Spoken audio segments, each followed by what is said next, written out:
Hey y'all, it's Cassie. Welcome back to Sermons for a Revolution.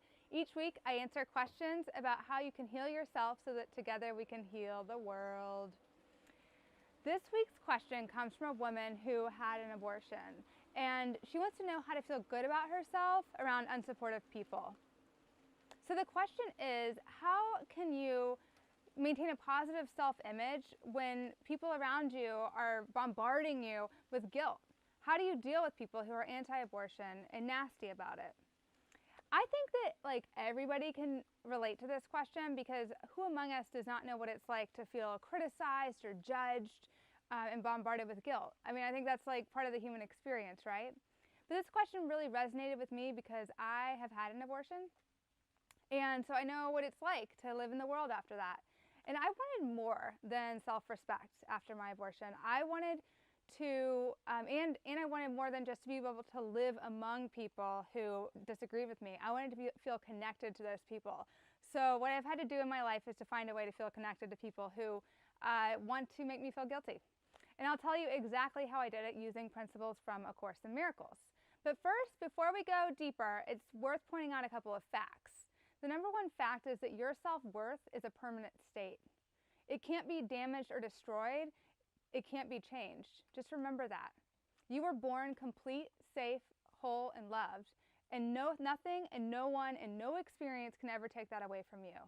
And don't let anybody tell you it can. Okay, just shut that down. Number two, most of these people who have this anti-abortion thing are saying that it's from the Bible. Well, Jesus never said the word abortion. I am at Harvard Divinity School, and I've studied with some of the world scholars on Christianity and the words of Jesus. And it's clear that Jesus existed, but he did not say the word abortion. Then there's a book called A Course in Miracles that was reportedly dictated by Jesus to a terrified atheist scholar at Columbia University. And that book says absolutely nothing about abortion either. What these books do talk about is love. So sometimes we still feel affected and our self-esteem takes a hit. So we're not going to just step over that and just say it's their problem. We're really going to heal ourselves from within. So what's the solution? The solution is revenge. I'm kidding. It's not revenge. You know the solution. It's forgiveness. And I know that it's self-forgiveness, and it's forgiving your sisters and brothers who hurt you. And I know that word, people are like, fuck forgiveness. And I totally get fuck forgiveness. I really do. But we're going to talk about how the fuck you actually forgive, because nobody really talks about how you do it. Contrary to popular belief, it is usually not effective just to tell somebody how they hurt us. That can usually turn into a total shit show, and we often leave feeling worse, and it leads to these long conversations, and then we hug, and then we still feel kind of weird about it afterward. That's the history of those conversations. Or at the very least, we start avoiding Aunt Gertrude or whoever it is that makes us feel judged, right? So a popular tactic when someone yells anti-abortion rhetoric at us or just has this judgment is to kind of go apeshit on feminist Twitter or wherever we can release that. We just go apeshit, right? And we're just like, fuck that, fuck those people. Let's pull back from that, because you can find a ton of social support. You can get those likes and retweets never, and yeah, it's really fun and it is satisfying in the short term, but it won't make you free forever. So we've just got to go much deeper than that reactive way of dealing with haters. According to the Course in Miracles, the reason our self-image goes negative when other people criticize us is not because of what they said or what they did, but because of the way that we reacted with our thoughts. So it's all about the mind, and it's all about how our minds react. The Course tells us, in defenselessness, my safety lies. That's one of my favorite lines from the Course. In defenselessness, my safety lies. Judging and guilting others is an act of fear. So we know that people are coming at us with fear when they come from that place. The first page of the Course says, this Course can be summed up very simply in this way. Nothing real can be threatened. Nothing unreal exists. Herein lies the peace of God. In other words, only love is real. Only love is real. So literally, on a metaphysical level, what they're saying is not real. It's not even happening. But the thing is that God doesn't condemn them either. That's the thing. Kind of sucks, right? It's no, but be on my side at least. I'm gonna, but no, God doesn't condemn them either. So you can think of yourself like the ego thinks of you, and that's the defensive, the small, the offended, scared little self. Or you can think of yourself like God knows you, and that's just a total badass of divinity. So I really hope that you will step in to that role. And here's how to maintain, and that's being with God. That's thinking with God. So this is how to maintain a positive self-image step by step to get to forgiveness, because that forgiveness is going to get you to that place where you're like, those fuckers can't touch me. I love those fuckers. You know, they can't do anything to me. Here's the exact process to get you back. Now, if you want like the whole forgiveness package, just do A Course in Miracles. Do the workbook, okay? But here's a process that can get you back. And I'm going to lead you through this, and it might feel a little uncomfortable, maybe even a little bit overly spiritual, but just stick with it if you can, okay? So it's my experience that when my self-esteem feels banged up based on someone's judgment or criticism, it's because part of me, maybe deep, deep down that I don't even want to admit, is afraid that something about what they're saying is right. When we've had an abortion, even if we don't regret it, we may secretly feel that we made some error along the way. Perhaps we were careless with protection, or we withheld the information from someone we love. We've always felt guilty about that. Or perhaps you do think it was a mistake that you had an abortion, and that's okay too. What the Course would say is that just to atone in your heart for any mistake you feel you've made, and it will be corrected right then. The purpose of atoning is not to make yourself feel bad, it's actually to be free of guilt, okay? Guilt is hell, so let's just get you out of hell first. They can't hurt you if you have no guilt, if you have no inner guilt that you've brought to yourself. So close your eyes right now and just atone in your heart for any mistakes you feel you've made. And these are any mistakes you feel you've made, not mistakes other people feel you've made. And this is completely between you and God, the goddess, the universe, whoever makes you feel whole and complete. And you are restored right now to your wholeness. And the Course goes on to say, forgiveness is the great need of this world, but that is because it is a world of illusions.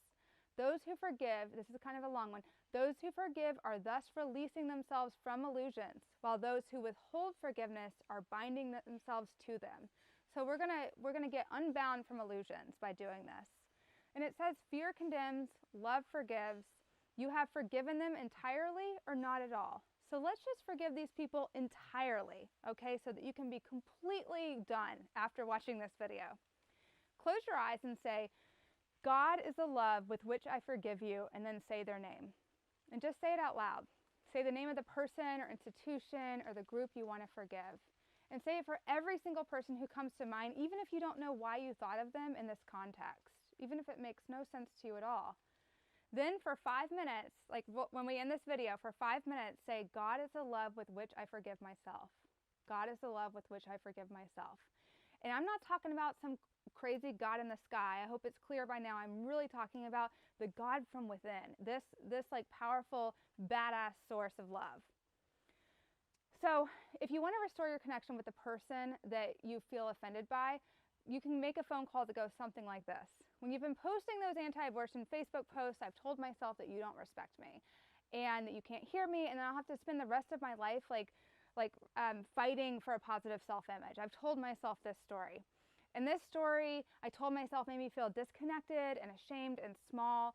So I wanted to tell you, I'm calling to tell you that I'm giving up that story. And I want to be connected, and I want to feel worthy and respected.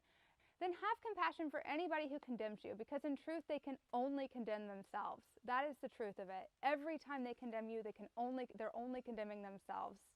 They need self-forgiveness just as much as anybody else. And once you've forgiven them, here's the thing, you don't have to go have dinner with them or go on a cruise with them. You can just stay away from them as much as possible, unless you live with them, in which case you're going to need to pray a lot. Don't stand by the fire and complain that it's hot, though. Do take responsibility for everything that you can. And you have a right to stand up for what you believe in. So go create human rights. If that's what you care about in this context especially, go create human rights. And use your voice. And you will have far more power if you bring in metaphysical principles into the physical world. So keep God at the center of your revolution. You're standing for all of your sisters' needs. And you have no power on the sides. All of the power is on the bridge. So your spiritual experiment for this week is to pick out someone you think judges you, hurts you, or hurts your positive self-image. And do this exercise. Practice this exercise every single day this week. Watch the video as many times as you need to. be sure to pick up a copy of my book. It's called May Cause Love, and read the story. I went to a retreat for people healing after abortion. It was run by anti-abortion picketers. Well, that's what I found out when I got there. So there's a story in there that you can read about my experience. I have very close experience with this. I really do get it. And I care about you and I love you. And let's cause some love, my friends. We are getting together to get 2 copies of my book into every single women's prison, shelter, and rehab in the United States and Canada. And if you'd like to pitch in, go over to my website and just check it out. You can visit KassiUnderwood.com/Let's Cause Love. And finally, if you've got a question you'd like me to answer, head on over to my website and just, there should be a web page for, I don't know what's going on over there, for this YouTube channel, and just fill out the form and send the question over and I'll answer it on this channel. I love you all. See you next week.